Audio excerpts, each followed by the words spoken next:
The sun had just risen over the mutated forest. But instead of golden light, a reddish haze clung to the horizon, like the smeared blood of a dying god. Tyrus stood atop a jagged bluff, the wind tearing at the crimson cloak draped over his armor. He stared toward the hive, a monstrous mound of organic spires and glistening tunnels that pulsed with life and hatred. At his side, a marked scout kneeled. General Vandrak, I thought you should know. Acheron has been seen patrolling the outer perimeter. Tyrus's grin was all scar tissue and contempt. His fingers traced the thin ridge from his chin to his left ear, the mark of their last encounter. Then it begins as it should, blade to claw. I owe her that much. She will taste my blade for the last time. But even as bloodlust burned in his chest, a dark knot twisted in his gut. It wasn't the looming battle. He lived for battle. It was the alliance, the uneasy tether between his Dominion warriors and the idealists of New Eden. He did not trust them. Zavon did not trust them. But he needed them. Zavon's doctrine was clear. The unmarked were instruments, nothing more. And yet, here he was, forced to fight beside them. Their democracy was a weakness, masquerading as a principle. Their compassion would get them all killed. He turned to his lieutenants and raised his arm. The order was silent, but unmistakable. Begin the encirclement! Dominion forces emerged like ghosts, clad in bone-forged armor and bearing weapons pulsing with biotech energy. They moved with ghostly precision, positioning themselves miles from the hive, like wolves circling an ancient predator's lair. The air thrummed with their suppressed fury. Above, General Solene Pai's winged hunters circled, cloaked in the morning's gloom. 5 dragonflies, hovercraft from New Eden, stood sentinel, plasma cannons glowing with restrained wrath. Piloted by skilled humans whose lives Tyrus had once sworn to conquer. It was a grotesque harmony. Faith and science, zealotry and democracy, united against a deeper nightmare. The signal came. The battle had begun. Ash and plasma lit the early morning haze in bursts of silver and red.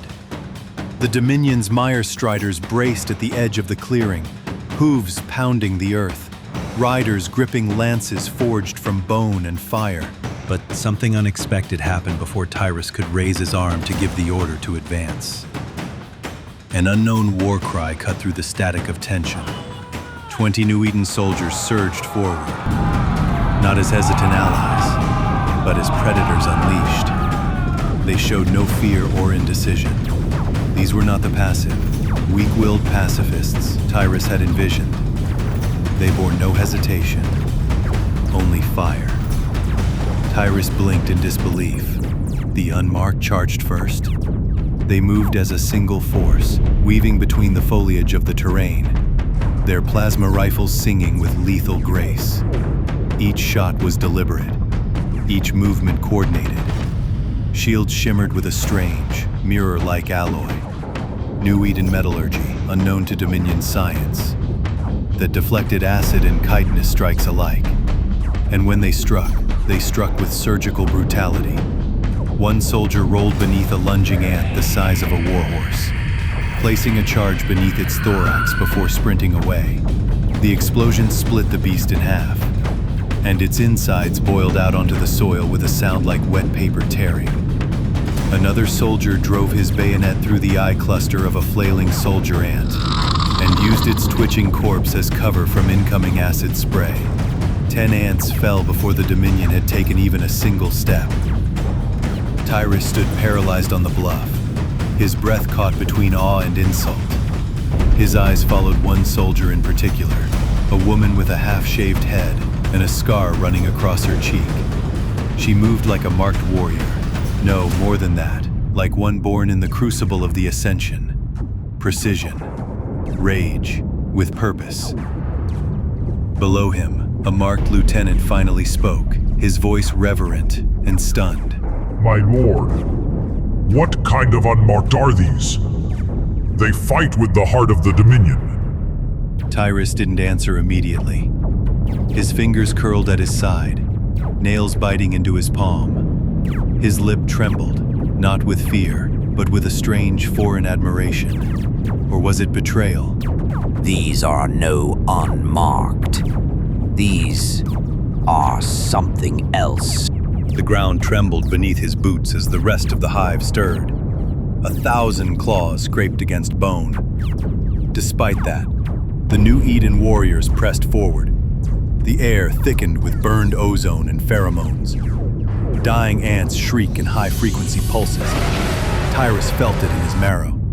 The battle was turning before it had even begun. Then he saw it. One soldier, shot clean through the abdomen by a glancing acidic barb, rise again. The man gritted his teeth, injected himself with a vial from his belt, and charged back into the fray. A foam-like substance sealed the wound in seconds, and he never faltered.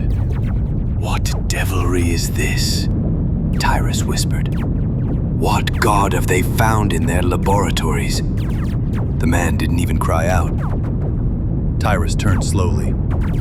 Behind him, Dominion reinforcements waited with bated anticipation. Claws clenched around bioblades and fang-split lances. His voice, when it came, was hoarse with disbelief. Advance! The order was simple, but his mind reeled. How had they hidden this from him? Had Troy bred a new species while pretending to barter peace? As his soldiers surged forward into the storm of battle, Tyrus remained a moment longer on the bluff. He watched as a New Eden scout scaled the flank of an ant and drove a carbon dagger into the folds beneath its carapace, severing the neural stem with one clean strike. It collapsed with a convulsion. He wasn't angry. He wasn't even afraid. He was ashamed. For the first time as a Dominion general, Tyrus Vandrak realized he didn't understand the nature of strength anymore. The Dominion had built its empire on conquest and blood, but these people, they had crafted warriors from the ashes of peace, sharpened their minds like blades, and fused mercy with savagery until it birthed something terrifyingly whole. He turned away from the carnage, not because he could not stomach it, but because something deeper inside him trembled. He had been wrong. Zavon's words echoed in his skull. The unmarked shall toil, the unmarked shall serve. But these were not servants. These were wolves wearing the skin of sheep. And they had just begun to hunt.